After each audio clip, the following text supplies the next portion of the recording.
پی او صاحب هم شکریہ ادا کوم او خاص کر د سټي ډي اس پي صاحب چې دی بشیر خان صاحب. بسم الله الرحمن الرحیم. په مورها 19/3/2018 باندې د ماسپښین شل منټه د پاسه 3 بجې مدثر شاه ولد حسین شاه سکنا عمر خیل 400 د ریپورټ کو چې راز د فوجي ټریډرز مالک ما او مونږه حسب معمول 15-20 लाख روپۍ بانک ته وړو جمع کوو. په دغه ورځ د سره د 2 ورځې پیسې وي 46,30,000 روپۍ دا د خپل گاډي کې وړي دی باندې په 2 موټر سایکلو باندې سلور ملزمان راغل او هغه پیسې دی نه په زور باندې واغستې. دا کیس د پولیس لپاره یو چیلنج او په دې کې مختلف وختونو کې ټیمونه جوړ شو. په دې کې اوس زمونږ ډي پی او صاحب جناب عرفان الله صاحب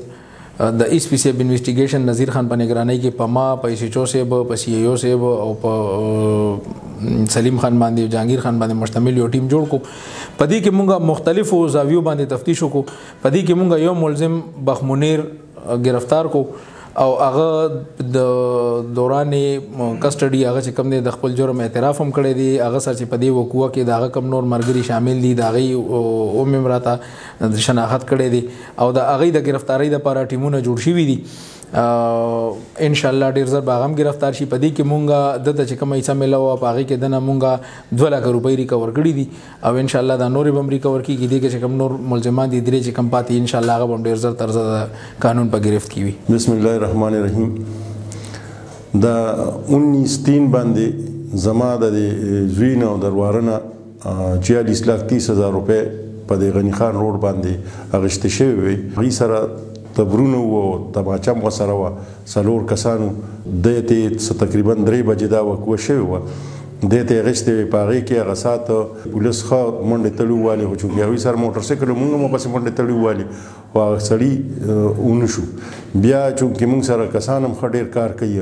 زمونږ پر خپلو ملګرو کې هم شک راشک و چې یاره کیدای شي زمونږ دې داسې شوي خو چې تر کومې پورې مونږ دا منډې تړلي والي او پر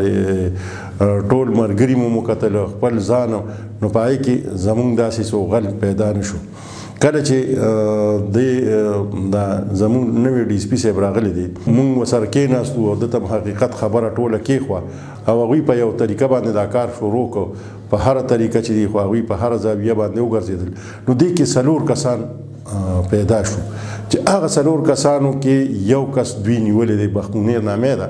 هغه پکې دوی نیولیم دی او چونکې دا غله چې وي دا خو تقریبا جوارګري نه دوی سره اوس هغه پیسې خو دونه شته نه دوی ته څه لږه ډېر ریکوري کړې ده خو کوم 4 کسان چې دي زه به ده ویم چې یاره شکر دی چې د 400 خلک پکې ملوث نه او نه پکې د 400 تر اوسه پورې چې ته غل راووته. کم 4 کسان چې دوی ټارګټ کړي دي او کم په سات په موقع باندې موجودو نو هغه ټول د دې ځای نه دي د یو ځای بل ځای خلک دي 4 کسان دي. دې کې یو کس داسې دی چې هغه پکې دا 3 خو دوی سره شناختی کارډونه ورسې ولا برآمد کړي ورسره شته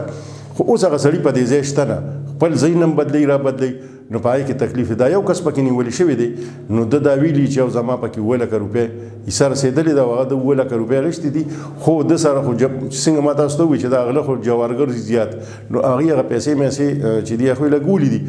دا هغه نه دغه تقریبا 2 لکه روپۍ دوی برآمد کړي دي لګیا دي په هغې کې خو دغه 3 کسان چې ونیولی شي نو زما په خیال چې دا پیسې به هم برآمد شي ټیم پې لږ ولګېده. خدا شکر دی چې غلط سړی پکې گیر نه شو لکه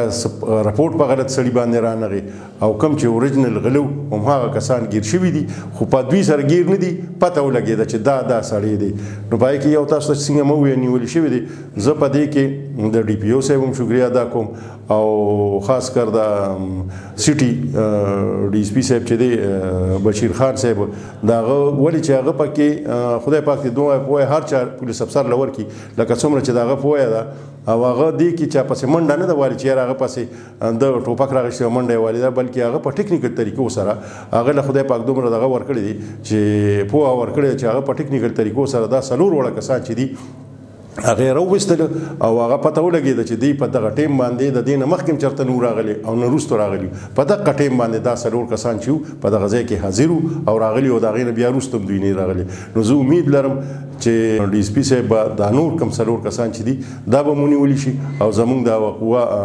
چې کومه شوې وه د هغې به ازاله وشي پیسې تلو راتلو والی شیز دی خو دومره ده چې همدې کې زما یوازې عزت نه وتلی زمونږ د دې علاقې د دې چارسدې او د پولیس هم په دې کې وو په دې کې مونږ ډېرې منډې تړې مو ویلې ردې بدې مو ویلې خو هغه چې سړي ته دغه ورسي تکلیف ورسي نو بیا خامخا څه نه سوی خو به هر حال کله نه چې بشیر خان صاحب راغلی دی نو هغه وختن په وختن زه راغوستی مې ما سره یې مشوره هم کړې ده او هغې طریقې سره چې هغه مونږ نه تپوس کړی په هغې طریقه هغه روان شوي دی نو الحمدلله چې زمونږ دا قوه چې کومه نه معلومېده هغه هم دې ځای پورې ورسېد چې یو کس پکې ګرفتار شوی دی نو زه تاسو ته دا وایم چې وخت پې ولګېده لکه وخت ولګېده خو دې وخت کې چې هغې کوم ما ته کاغذي کاروي او کوم کار یې راته وخو کوم افیټس وخو نو زه به دا بیا ووایم چې دا څېره همغه د بشیر خان صاحب په غاړې لځي او زه دې وخت کې لکه که ستاسو خیال نو مونږ چونکې زما د بازار سره تعلق دی د بازار مشریم کوم نو مونږ د دوی په وجه باندې هغه کوم سټرایکونه چې وو هغه مونږ ختم کړل نو د دې مطلب دا چې مونږ د دې نه مطمئن یو چې دوی کار کوي چې کله کار نه کولې نو بیا مونږ خپل جړه پر یادی چې نو دا تقریبا د 2 میاشتې شي چې مونږ کله نه بشیر خان صاحب چارج غشي او دا کار ویل دي نو مونږ دا غینه پس بیا نو احتجاج کړی دي او نه دا څه غلطه دغه بلکې هغه مونږ په 2 ورځې پس چې هغه کاروي کوي نو هغه مونږ ته وایي